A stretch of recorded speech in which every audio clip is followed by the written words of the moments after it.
CIUDAD de México, Proceso. La puerta mi olfatea, vacila, escribe el poeta Jean Pellerín en 1921. La frase me vino a la memoria ahora que oigo con mucha frecuencia que la elección presidencial de este año es la única salida. Queda claro de que tratamos de huir de la corrupción rampante que Paris haber invadido ya todos los funcionarios y a los empresarios hasta el rating funciona hoy como la compra de votos y de un país nada que dimbula sin encontrar de fosa en fosa entre la penumbra de los desaparecidos en el subsuelo de los restos humanos. La puerta ha sido una metáfora de la izquierda histórica.Recuerdo de adolescente en eslogan del Partido Socialista Unificado de México para salir de la crisis y entrar la democracia. El cartel de Fernando Rodríguez para la campaña de 1985 tenía una ley, no de una puerta, sino de un bacho. Más de 30 años después, la puerta es la que, como un perro curioso, duda entre abrir. La puerta de la izquierda es ahora una salida de emergencia.Existe el imaginario de hero de que se ven todos. Pero estamos sujetos unos a otros.Hay un poder que quiere agarrarnos y no soltarnos, que trata de evitar nuestra fuga del país del dolor y el agua inyectada a los niños con cáncer. En esta lucha por soltarnos, Elías Canetti centra uno de sus fragmentos de masa y poder, que comienza con la frase, nada team más el hombre que certificado por lo desconocido y, hacia el final, si, nuestra vida civilizada no es más que un prolongado esfuerzo por evitar que nos sujeten. Seguir resistiendo o abandonar depende de la relación de fuerza entre quien toca y es tocado, pero más importante, de la idea que el tocado se haga de ello, solo renunciar a resistir cuando piensa que el poder del otro es aplastante. La intención de Canetti, al escribir durante 34 años sobre el poder y las masas era retratar lo que sintió en 3 momentos de su vida, cuando, de niño, el novio de su niñera le puso una navaja en la lengua y lo amenazó con cortársela, el incendio del Palacio de Justicia en Viena por una multitud indignada en el verano de 1927, y la emergencia del nazismo en Europa. Por eso, su prosa sobre el poder se asienta, no en el psicoanálisis o en el marxismo, sino en el hecho y la experiencia de ser sujetado y tratar de escapar. Para el Premio Nobel de 1981, el poder era material, agarra, aplasta y tritura.Por eso, cuando pensó en la puerta, la asimiló a los dientes de una boca, los dientes son los guardianes armados de la boca. Este espacio estrecho es el prototipo de las prisiones.Al principio, cuando eran todavía cámaras de tortura, sus puertas semejaban fuerzas hostiles. La libertad para el prisionero es todo el espacio que hay más allá de esos dientes apretados, las paredes desnudas de su celda. Hay una acción paralela de este poder y es, no dejarse agarrar todo el espacio libre que el poderoso crea su alrededor está al servicio de esta tendencia.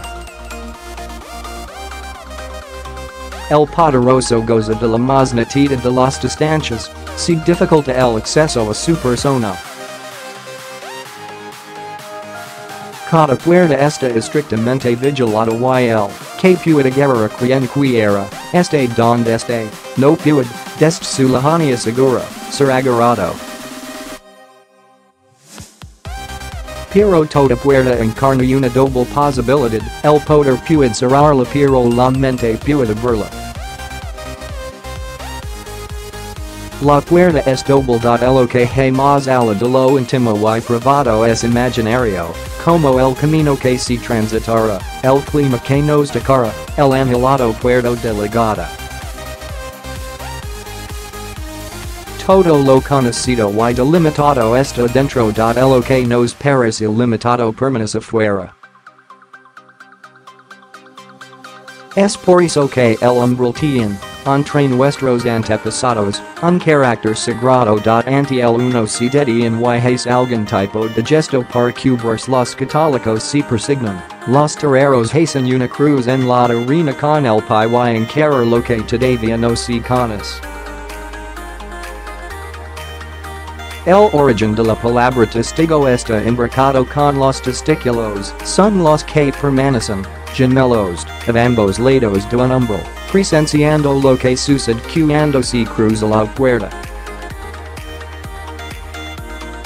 René Char, uno de los poetas que firman el segundo manifiesto surrealista y que participó en la resistencia contra los nazis bajo el nombre de Capitán Alexander por Alejandro Magno cuenta esa doble simbología de toda puerta, había en Alemania dos niños melizos de los cuales uno abría las puertas tocándolas con el brazo izquierdo y el otro las cerraba con el brazo derecho.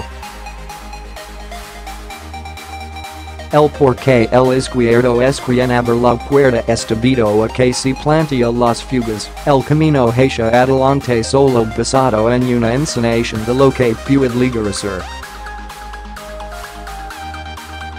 El derecho la cierra porque solo propone permanecer del mismo lado de la puerta. De izquierda es el porvenir y, también, lo desconocido.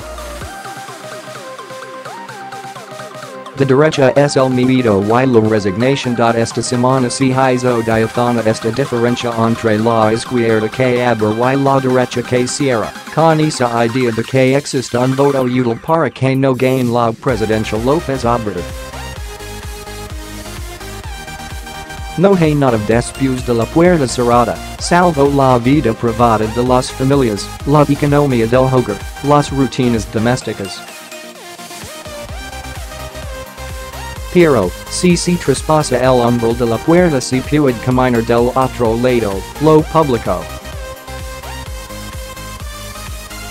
Todo el imaginario de los asuntos públicos está pasando esa puerta, la calle y sus peligros, los socavones, el alumbrado apagado, la delincuencia acechando, la corrupción de los funcionarios que hiran con el presupuesto destinado al mejoramiento de la ciudad y que se exhiben en cosas que nadie podría comprar. Pero, como escribió Gaston Bachelard en la poética del espacio, a veces, la cosa del porvenir es más sólida, más clara, más vasta que todas las cosas del pasado. Frente a la cosa natal trabajo la imagen de la cosa sonata. Y tarde en la vida, con un valor invencible, se dice, lo que no se ha hecho, se hará. Se construirá la cosa. Esta cosa sonata puede ser un simple sueño de propietario, la concentración de todo lo que se ha estimado cómodo, confortable, sano, sólido, incluso codiciable para los demás. Debe satisfacer entonces el orgullo y la razón, términos irreconciliables. Y el ser no se ve, está ahí. Es el no ser el que debugers para imaginar por lo menos su silueta. Entre el afuera y el dentro cambiar o seguridad, en términos de las campanas electorales hay una inestabilidad de las geometrías. Puede ser que lo interior se vasto y que quedemos encerrados en lo inconmensurable del exterior. Por eso, es mejor pensar en un umbral, no de espacio, sino de tiempo, una nueva era, un gior de lo semejante, un ánimo expectante, una angustia de lo inédito. En una de las gregarias de Ramón Gómez de la Serna Cili, las puertas que se abren sobre el campo parecen dar una libertad a espaldas del mundo. El puedo jugar con el dentro y afuera espacial, el mundo está en la casa y la mirada de quien abre si extravía en esa libertad insolita.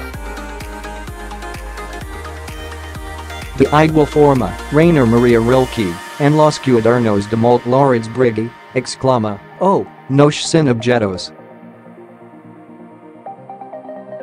Oh, ventana sorda a lo de fuera, o puertas cerradas con cuidado, costumbres venidas de antiguos tiempos, transmitidas, comprobadas, llamas enteramente comprendidas. Oh, silencio en la jola de la escalera, silencio en las estancias próximas, silencio a la arriba, en el techo.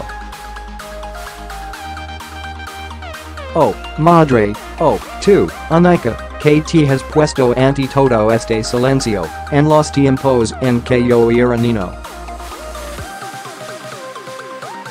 Si pregunta bachelor si no será el afuera de la puerta una intimidad antigua perdida en la sombra de la memoria. La respuesta es siempre inexacta, pero solo traspasando el umbral podremos saber si es una reconciliación con nuestra infancia o el despliegue de lo indeterminado.